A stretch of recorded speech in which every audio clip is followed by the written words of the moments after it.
Hello and welcome to another episode of Journey to the Rise. I'm your host, Lucretia. In today's episode, we talk with Mandi Farmer, a family-focused travel blogger based in Texas. Yet Mandi's blog is more than family trips. She specializes in talking about the importance of dating your spouse. Mandi's journey took her and her husband to Australia after college. She realized the challenge being away from family and utilized a blog to share updates, stories, and photos of their adventures.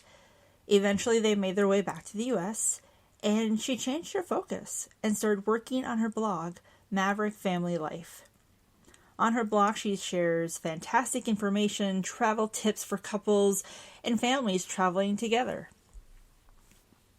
Mandi also shares her insight on holistic health and the benefits it has brought her and her family.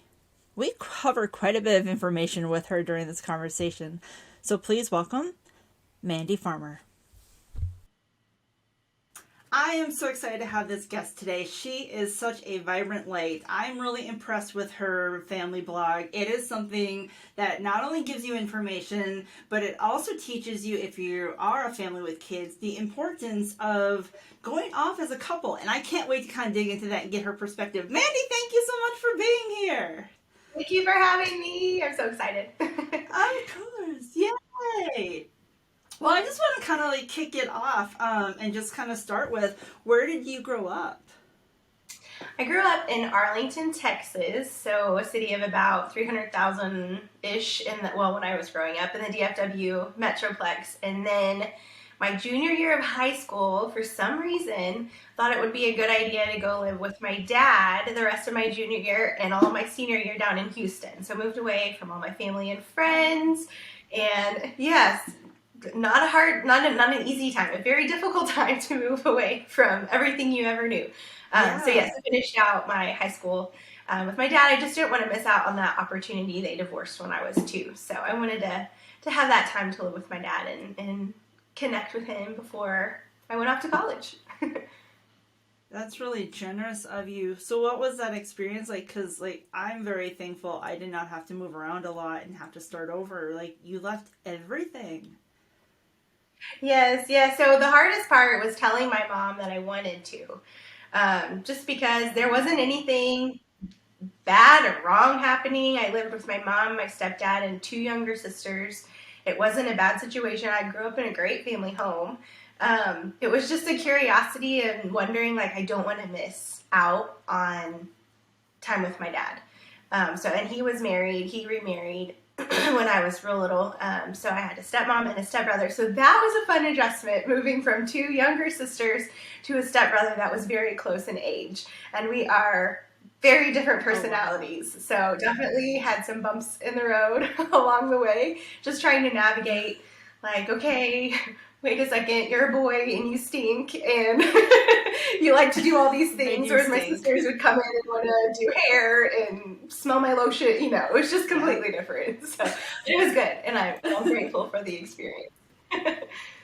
Oh, that's good. That's good. So you found a positive way to make into a tough decision. I bet your dad really liked having you.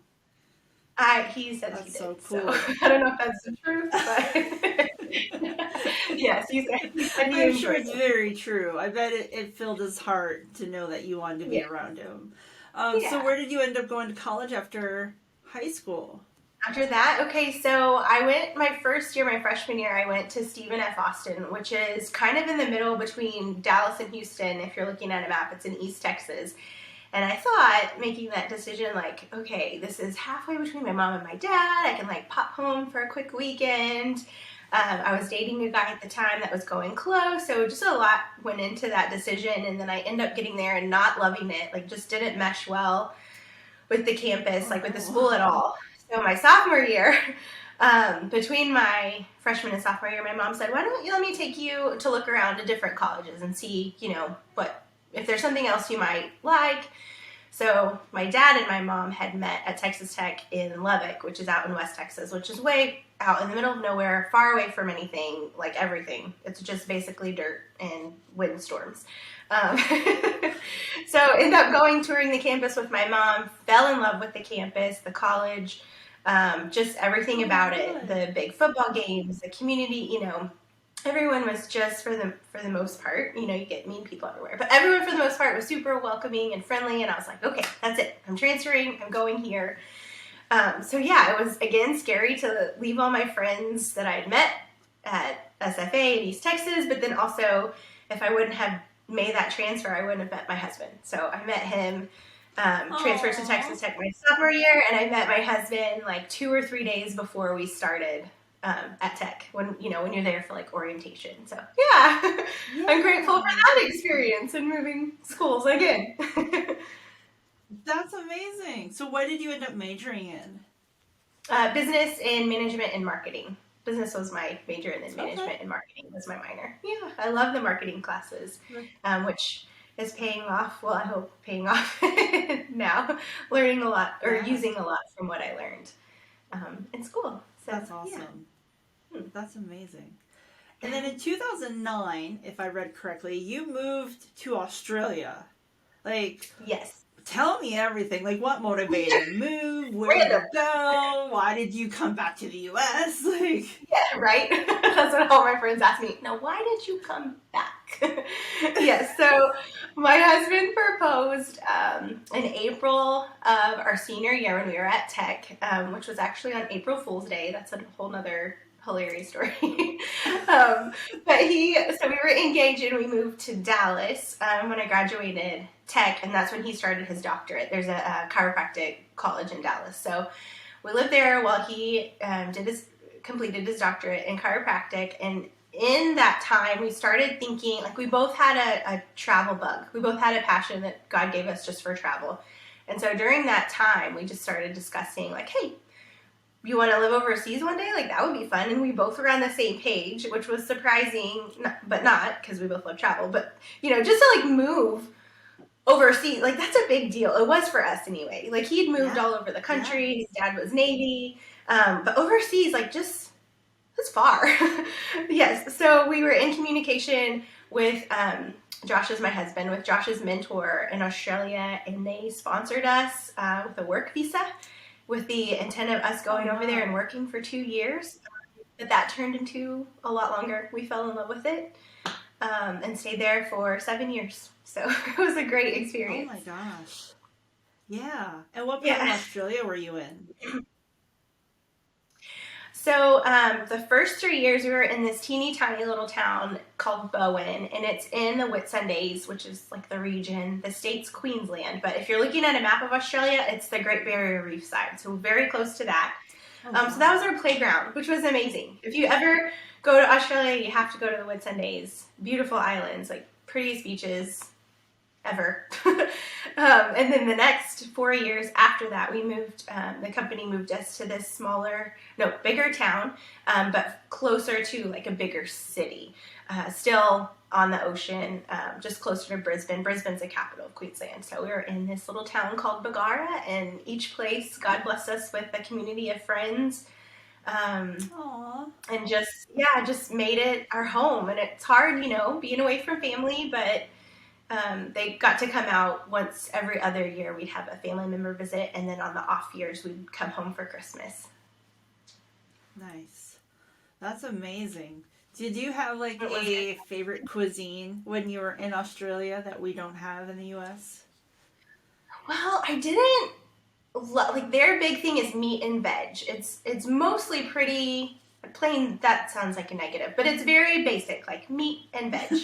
Our friends that's just what it is. I started eating, which we'll get to, I'm sure, in a minute, eating really healthy there just because I didn't absolutely love the food there. So I wasn't having my delicious, what I grew up on, Tex-Mex and all the yumminess that comes with that. So I actually was like the healthiest ever when we were living in Australia.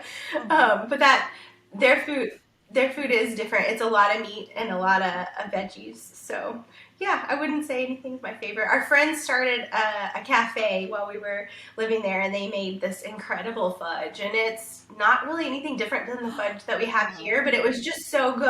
And I had One of my friends, still in contact with her, she mailed us a box over Christmas, and it had some of the fudge in it, and I was just like, yes, I've been missing this fudge.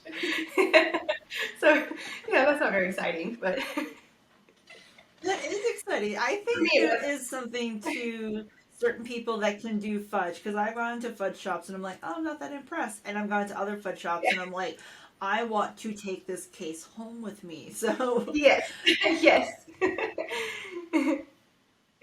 that's amazing. So you've talked on your blog about your husband studying chiropractic and like what he was learning influenced to make lifestyle changes. What was the change for the two of you? Well, the biggest thing, chiropractic, the basis of it is the power that made the body heals the body. So it's a very natural approach to your body, your health. So we both grew up, both my husband and I grew up with Western medicine. My grandfather was a general practitioner, a doctor, a family doctor. We just were raised to take, drugs over the counter and prescribed as a Band-Aid to cover up, symptoms. That's just what we were raised on. And it's not any knock to either of our moms. That's all they knew. They did, like I said, I had an amazing childhood, so did my husband, but that's just all they knew. And we didn't know this whole other side of health, that what the body can do when you give it things that it requires, that it's made to have. So I didn't know that our lifestyles, what we put on our body, skin products, what we put in our body, and our sleep and all that, I did not know that that had any effect on my health growing up. I just was never taught to me, never knew it. So then once my husband goes to chiropractic school, it's like, whoa, what is this? I don't understand. And so just learning all the things about the body and about different foods you eat and sun and skincare and probiotics, chiropractic care, obviously, because he was at chiropractic school, but all these just different things you can do to help basically boost your immune system to give it a better chance to fight off different viruses and bacteria. It was mind-blowing. So that's where we start. That's where it stemmed from.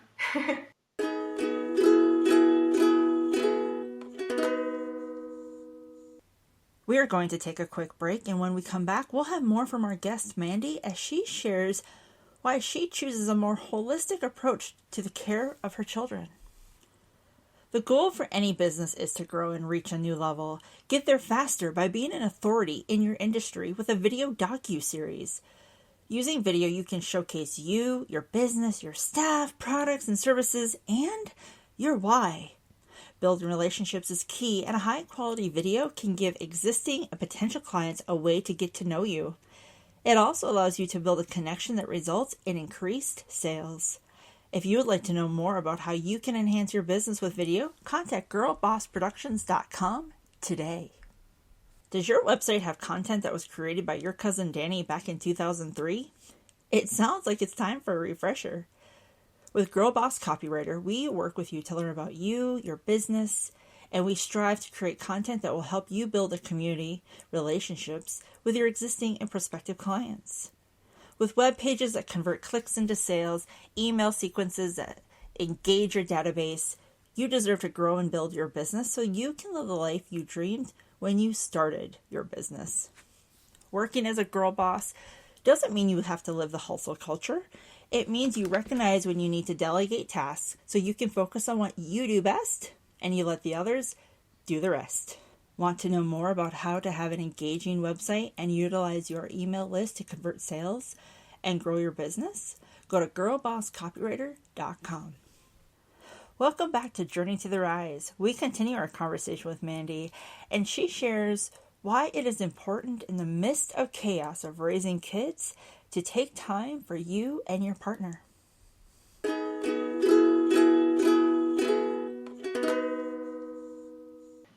That's amazing. Yeah, there's a lot that people don't realize. Like we were chatting before we started recording, you're feeling under the weather and you're having elderberry. And people Yes. don't realize how healing that can be. I love, I have elderberry that I take pretty frequently because it makes a difference. It makes It does. It really does. Yeah. And you also talk on your blog after you had your first child, it inspired you to live healthier. So what was the driving factor? So with that, we just didn't want to play the big pharma game where they don't necessarily care about you being healthy, because that doesn't make them any money. So I just went to thinking the route of, okay, how can we make her immune system the strongest it can be, without having to go the route. I had several friends who had the kids had constant ear infections.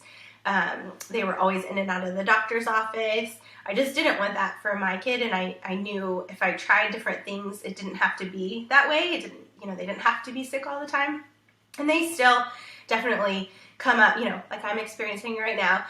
The kids from time to time come up with different health expressions, is what we call them. The body trying to fight something, and just believing in your body and giving it all these good fighting chances to fight off that. And we're not against medicine at all. If I got in a car accident on my way to pick up the kids and broke my leg, I would definitely not refuse care. Like, yes, please take me to the hospital and fix my leg. I think it's there for a reason. I do think it's overused, which is what we were trying to avoid. Not that anything's wrong with that, but for us, that's what we wanted to do. So we just started building up our immune system, our daughter's immune system, regular chiropractic care, a diet like free of mostly processed foods and like refined sugar and gluten and dairy, lots of movement, sunlight, so all those things, that recipe to make our bodies the strongest they can be.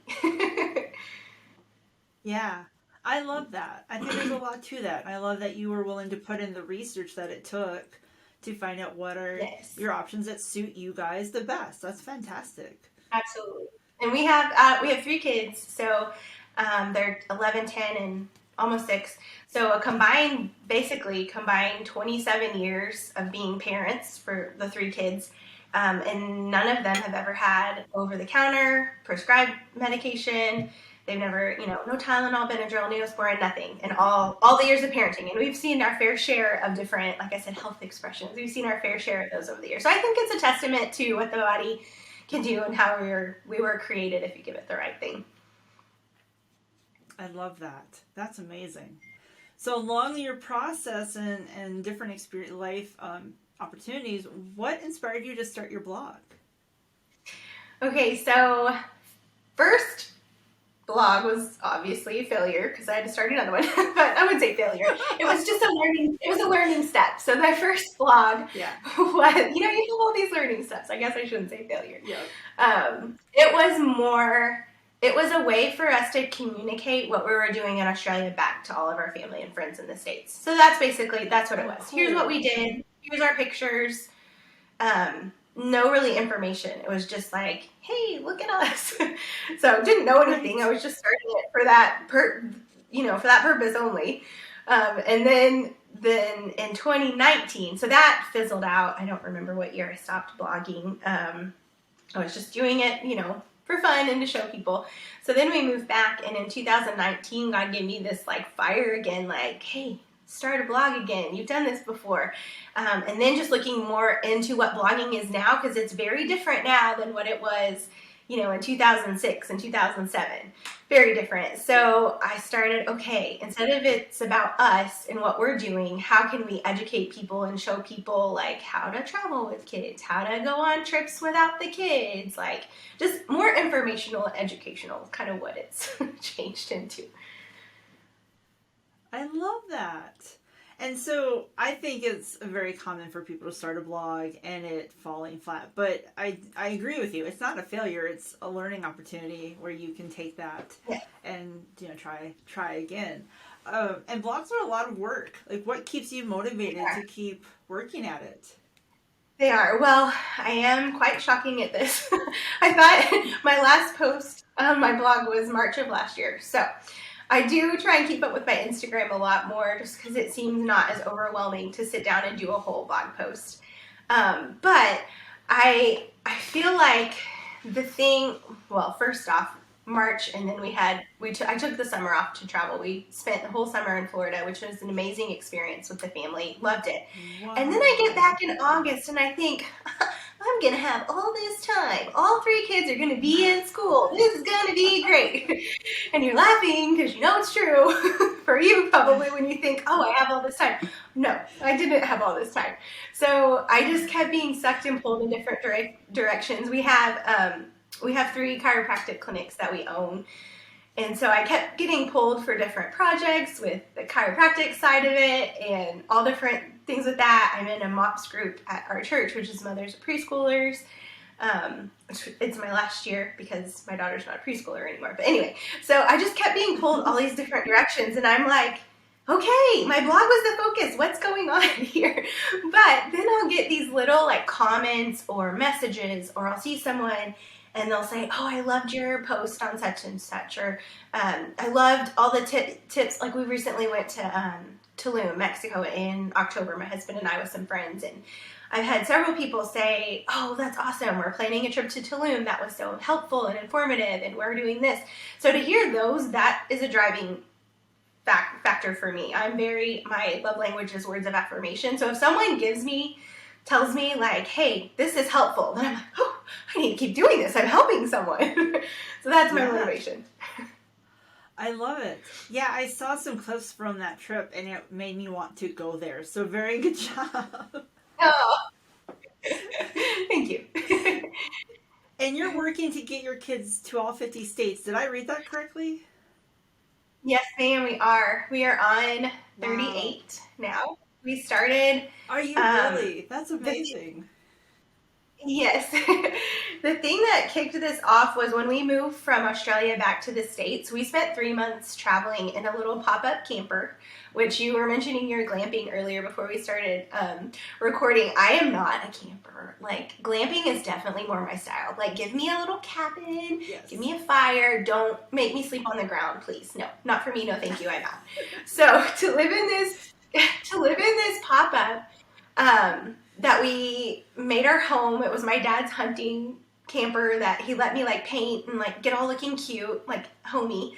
While I was in my first trimester, pregnant with the 3rd child, who was unexpected, and we had, no job and no plan, and we're traveling around the States, and I'm like fully nauseous and sick nearly every day. I would not recommend a first trimester road trip around the States. But anyway, so that was how we started getting all these states. That was the first trip. And then we've had 2 more big road trips, summers after that, that we got some more. And now this summer we're going up to the Pacific Northwest. So we're going to get like Oregon, Washington, Montana, Idaho. And then next summer will be a Northeast trip where we get the rest, well, except for one. And then we hope to end with an Alaskan cruise. So that like every summer I'm kind of like, hey, let's go do this chunk of the region. Let's go do this chunk. And my husband's on board. He lets me plan it and do it all. He's like, you take the reins, just tell me when to show up and where to drive. So, which is huge. Nice. I love that. I'm like, thank you. Yeah. Yes. It's very helpful when you have someone who's supportive and on board instead of like trying to drag them along. I love that. Right. So do you guys have plans? Do you guys have plans to go to Do you guys have plans to go to Puerto Rico with your kids? Not to Puerto Rico. We have they've been to 6 different countries, and we don't have any international trips in the future for them booked at the moment. We do want to do a Disney cruise in the next 2 years before our youngest gets, too old to not love the princesses, So I'm sure we'll hit different countries for that. But let's see. What are we, January? In February, my husband and I are going to the Dominican Republic, and then in April, we are going to Grenada. So 2 more countries for us, which I think we're at 19, my husband and I, and the kids, like I said, they're at 6. So we're trying mostly to focus on the state, the States, America, for the kids right now. Yeah. Yeah, no, that totally makes sense. Absolutely.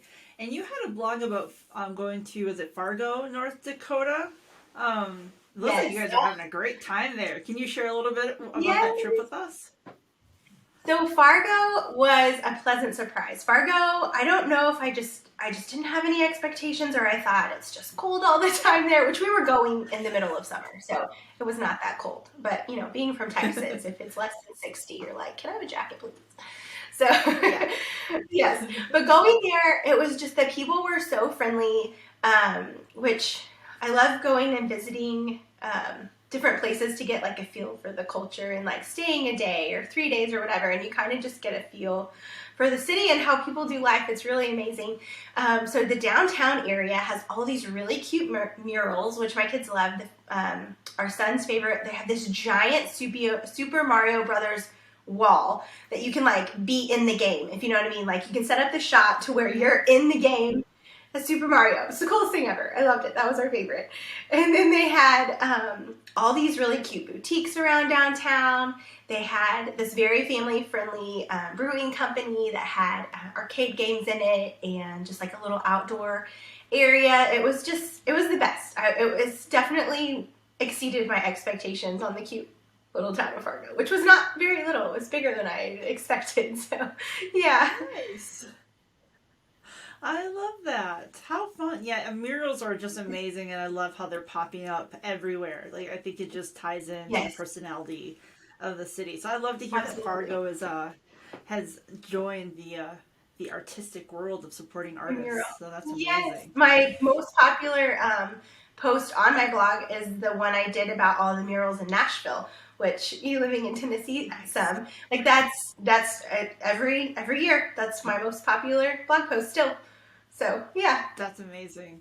Yeah, they Nashville does a really good job at supporting the artists and bringing in murals. And there's some murals that they will change twice a year.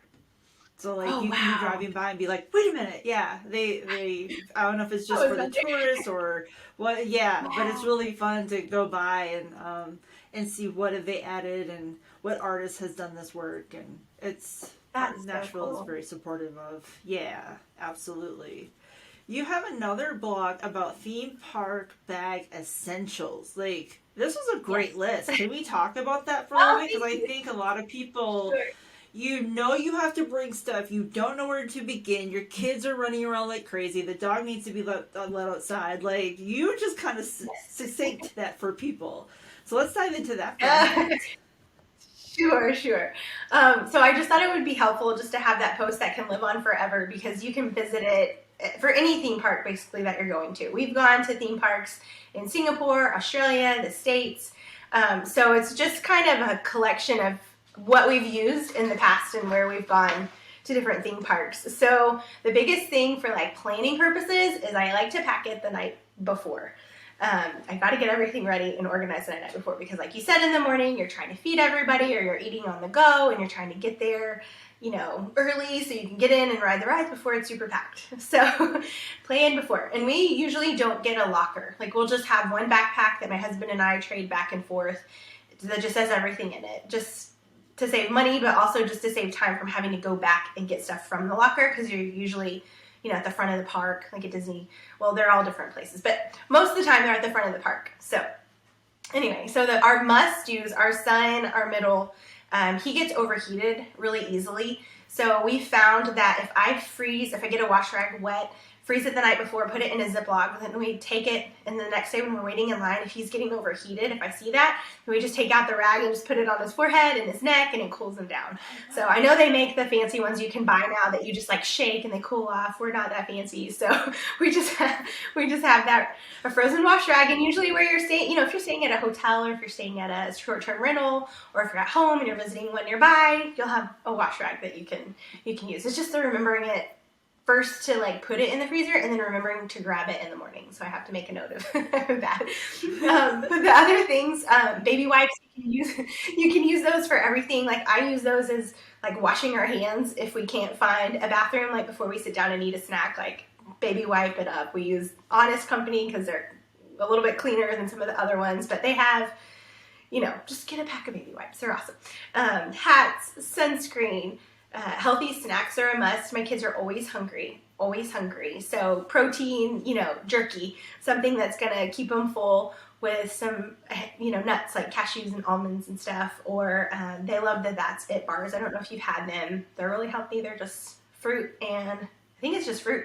I don't think there's nuts in those. So if you have a kid that has a nut allergy, those are good. But deodorant, I know that's a funny one, but I feel like as the day goes on and it's really hot, you get kind of stinky. And I don't want to be standing in line and being stinky next to all these strangers. So you're welcome, people next to us in line. I usually bring empty stainless steel water bottles because a lot of the parks won't let you bring, like you can bring the sealed up plastic ones, but we don't use, for the most part, we don't use plastic water bottles. So I'll bring empty stainless steel water bottles, and at every park we've ever been to, they'll let you fill them up for free in the park. So just get a ton of ice and water, and that's what we just sip on, and we just keep refilling it. What else do I do? Band-Aids are a must because usually a kid or me gets a blister. A mini brush because, when you're on the rides, your hair is like crazy, and my daughters are like, this. And you're like, okay, let's brush that a little bit.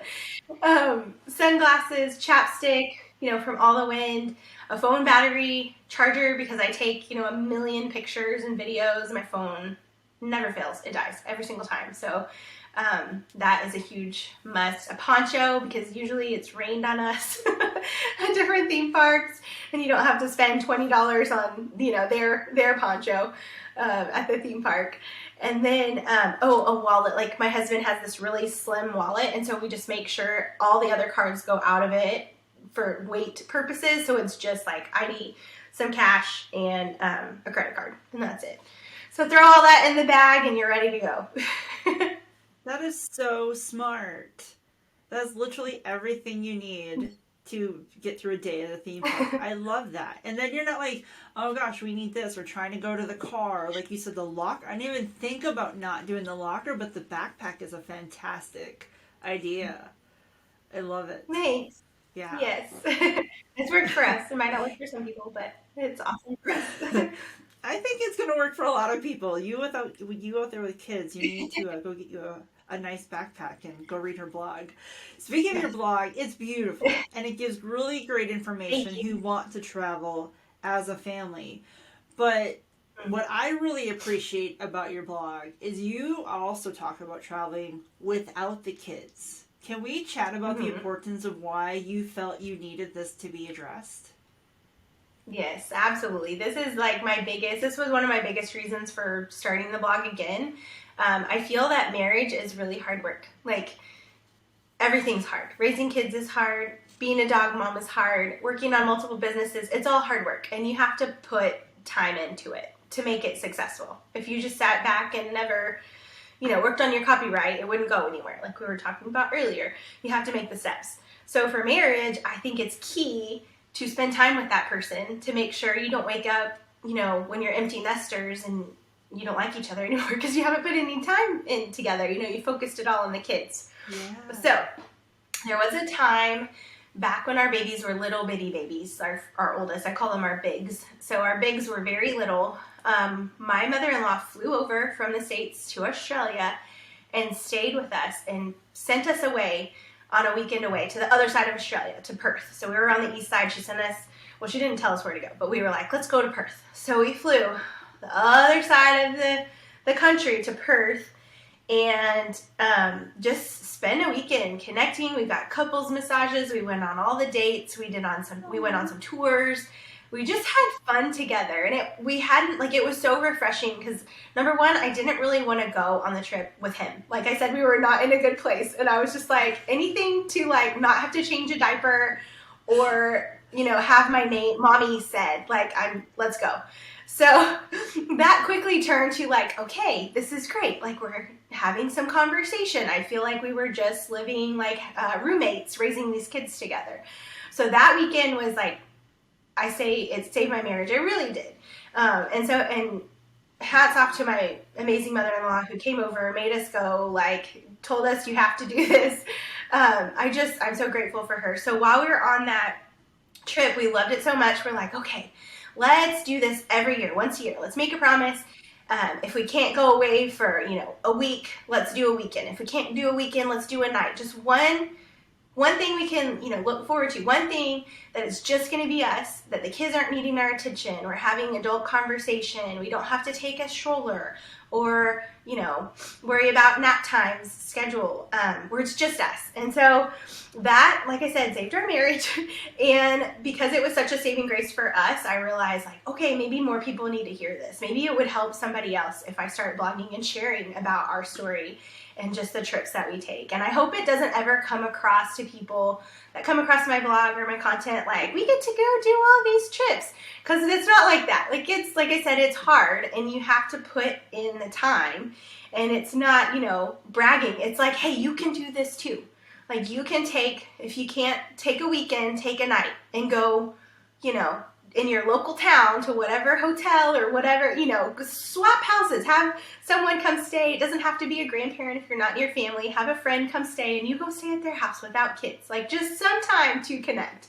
I think it can be done. We did it in Australia and had no family there. So for like the years after, when my mother-in-law wasn't there, we had friends help us out, just to be able to have that time. So you can make it work if you have a support system close or don't. You can figure it out how to make it work. And it's important. Yeah.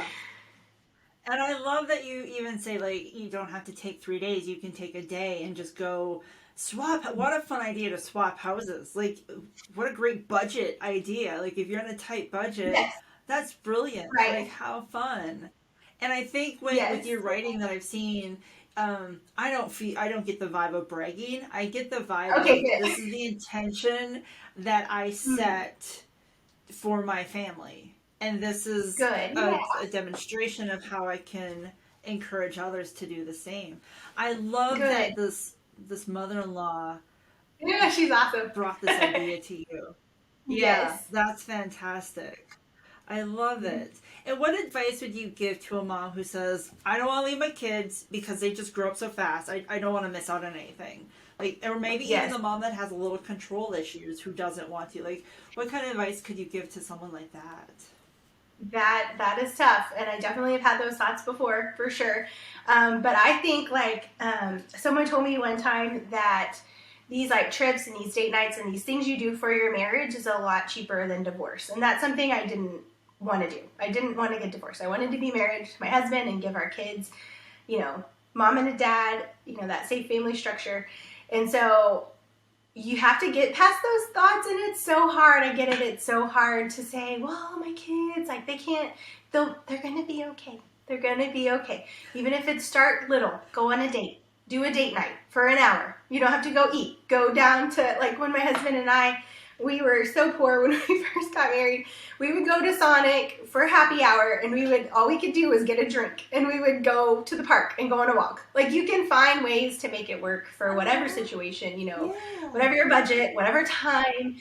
But if you go to the park for an hour and sit on the swings, when's the last time you did that with your husband? Just go and take time, and it's more about the connection than what you're actually doing.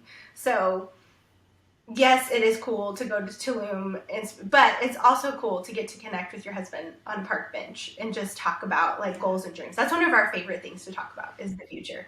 And that helps me with my guilty mom feeling. Like, that quiets it real quick, because I'm like, okay, I'm doing this for my kids. I want my kids to see that their parents are madly in love with each other, and they have that safe feeling of, like, nothing's ever, going to happen to that bond. So. Mm-hmm. And I love that, because I feel you're also setting the example for your children when they have future relationships. Mom and dad need to take time for each other. Yes, that's beautiful. Absolutely. I love this so much. And I love that you're right. It can be as simple as going to Sonic and taking time with your partner at a park. Like, it doesn't have to be an elaborate, $1,000-$1,500 trip.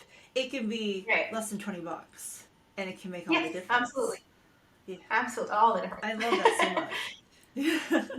So keep that content coming, because I'm going to be sharing with all my friends who are moms and encouraging them to follow suit, because it's fantastic. So I'm going to be looking for more stories in the coming year. You've been warned. Okay.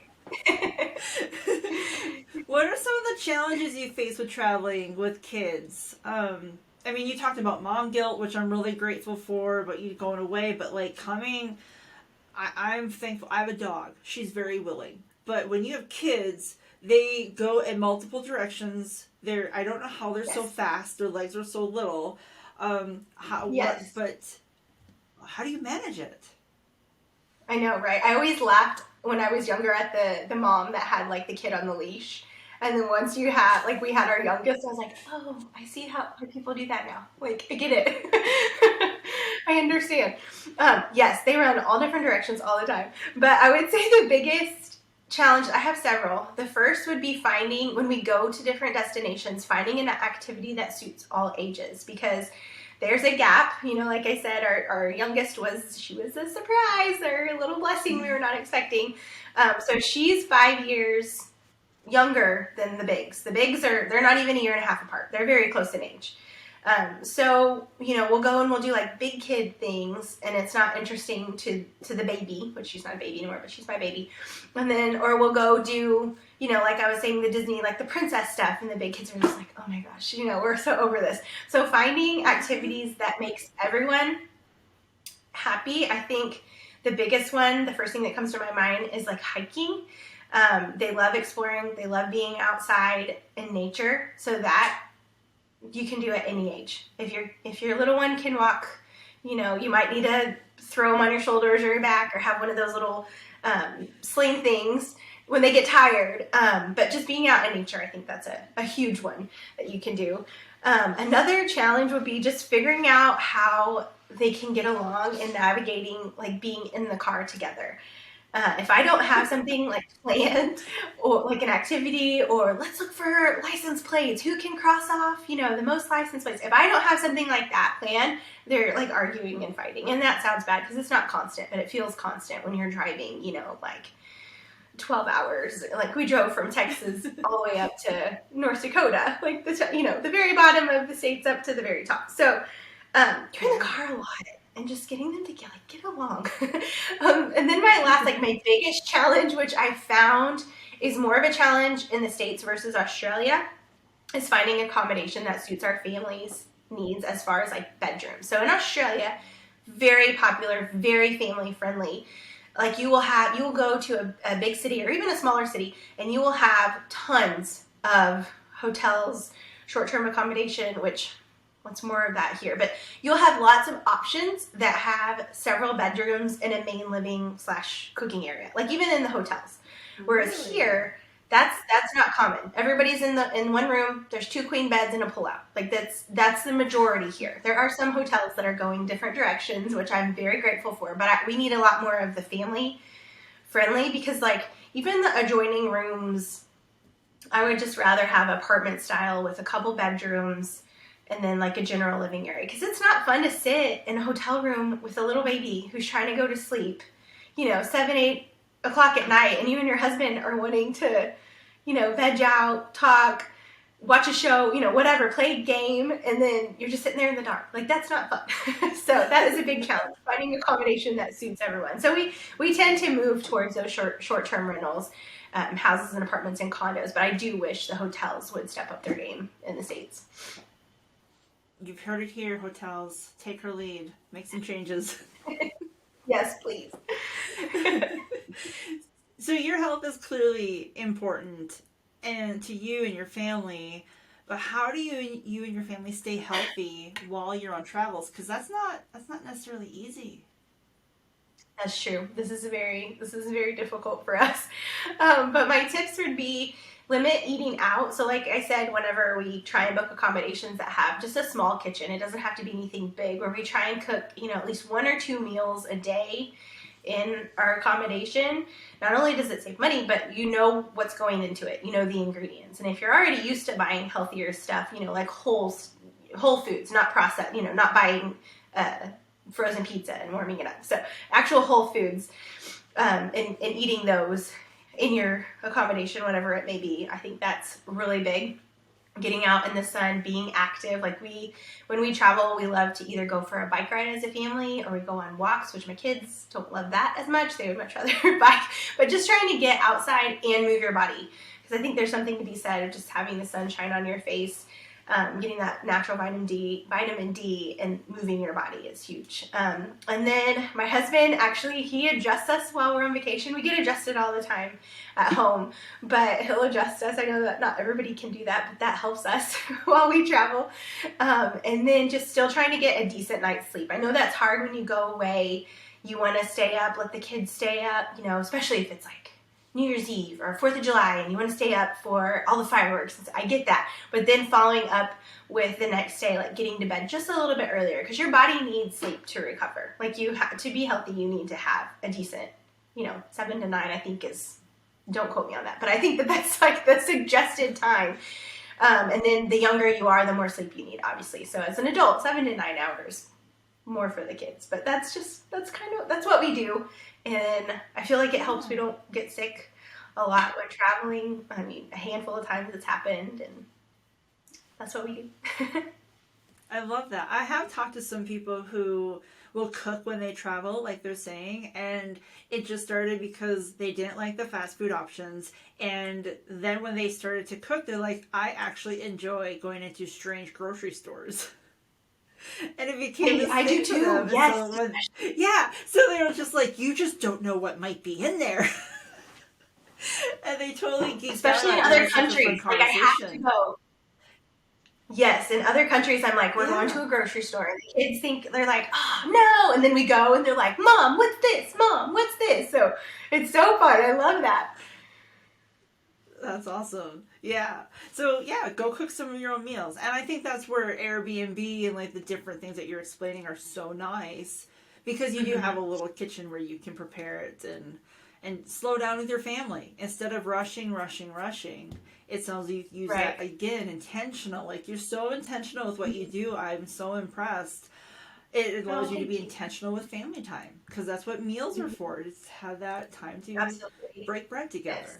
I love it. That's amazing. Absolutely. You have a really impressive bucket list on your blog. Like, write and publish a cookbook, learn a new language, visit all the continents, dip your toes in every... Like, I can't even get through the whole list. Like, how have you had a chance to check off anything lately on that bucket list?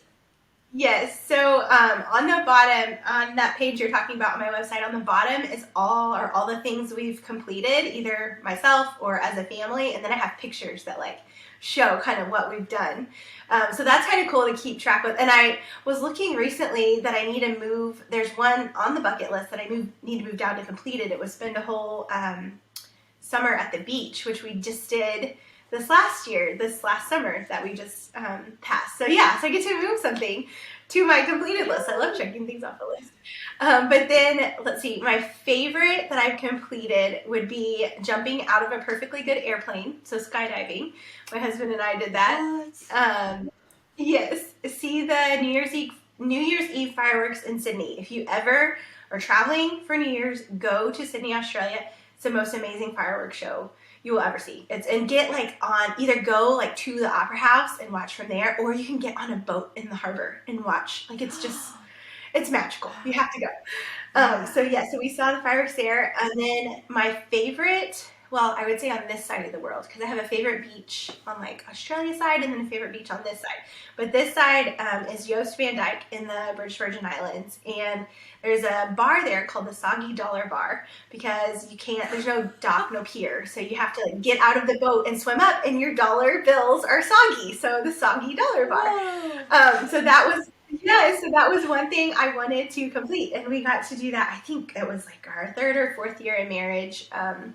So that was fun. And then complete a Tough Mudder. I don't know if you know what a Tough Mudder is, but it's an athletic, it's like a obstacle course that has all these different, it's a long like run, you can walk it, but you have all these different things where you face your fears. And I just came out of that like, wow, I did not expect to finish it or be able to do some of these things. So that was a huge bucket list victory for me.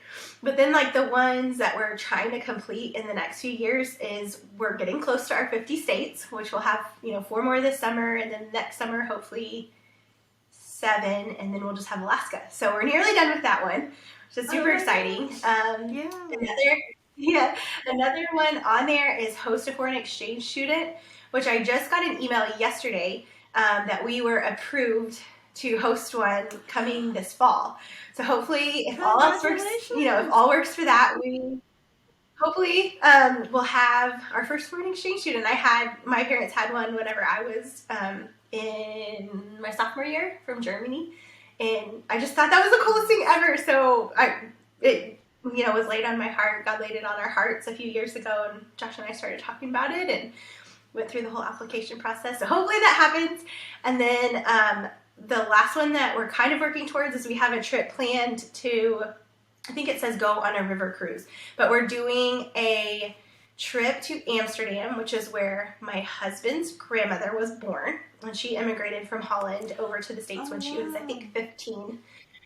So we're going with her and her husband and my in-laws and hopefully my husband's sister and her husband and then my husband. So there's a bunch of us, and we're going back to see where the grandmother was born, and she still has cousins there. So from Holland, we will do a river cruise, which that ties into learning another language.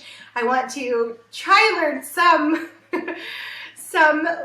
Dutch to be able to speak while we were over there in the Netherlands and Holland. So yes, that was a long answer, but yes. No, that's great. And are you going there this summer, later this year? Is that the plan? No, not this summer. This summer we have the Pacific Northwest. Okay. So I think it's 2024. Okay. What are we? 2023. I think it's 2025 because they have this big ship. I don't even remember the name of it, but it's something cool that my father-in-law wants to see that only comes every 5 years. So we were supposed to go in 2020, and obviously weren't able to go then, and then we had to, lots of long story. But yes, it's on the schedule. That is so exciting. Oh, I can't wait to see you write about that. That will be so much fun. And so your travel goals for this upcoming year is the Pacific Northwest. So you're hitting up, are you going to try and do some hiking, exploring? What are your thoughts? Absolutely. Yes, absolutely. So first next month we have the Dominican Republic. And then, so that's February. And then April is Grenada. And that's just a chill beach, not doing anything really. We probably will go snorkeling and my husband scuba dives. And then, yes, Pacific Northwest this summer. So I want to hit, obviously the Oregon coast, I've heard is just amazing. We'll do lots of hikes and we'll do, that'll be a very nature outdoors trip. And we are currently watching Yellowstone, so that will be cool to drive through. I had a friend who's from the Pacific Northwest, and she's like, do you watch Yellowstone? And at that point, we hadn't started it yet. And she's like, if you are going to the Pacific Northwest, you have to see Yellowstone. So we are currently watching that, my husband and I, and now I'm just like, oh, this is gorgeous. I can't wait to see this in person. So yes, because that's not what Texas looks like. So lots of outdoor time. And then possibly we're talking about a trip in November with my husband's side of the family. We like to travel with them every other year. So maybe a cabin. Not sure where yet. Maybe in Tennessee, maybe in Kentucky, not sure. Yeah. So, several trips to look forward to and lots of things to plan. I have a full plate planning all those. Yeah, that's so exciting. When you go to Oregon, go to the Oregon Zoo in Portland. Okay, awesome. I'll write that down. Yeah. It's an amazing zoo. The caregivers are incredible. The keepers are incredible with the animals. They do enrichment training to keep them very healthy and active. It's a really fun zoo. Yeah, definitely and spend a day there. Make sure you plan to spend the day there. Yeah. Awesome. Okay, my kids love animals, so thank you. Yes, I will write that down. I have my list right absolutely. Here next to my And you touched on this a little bit, but I want to swing back about mom guilt.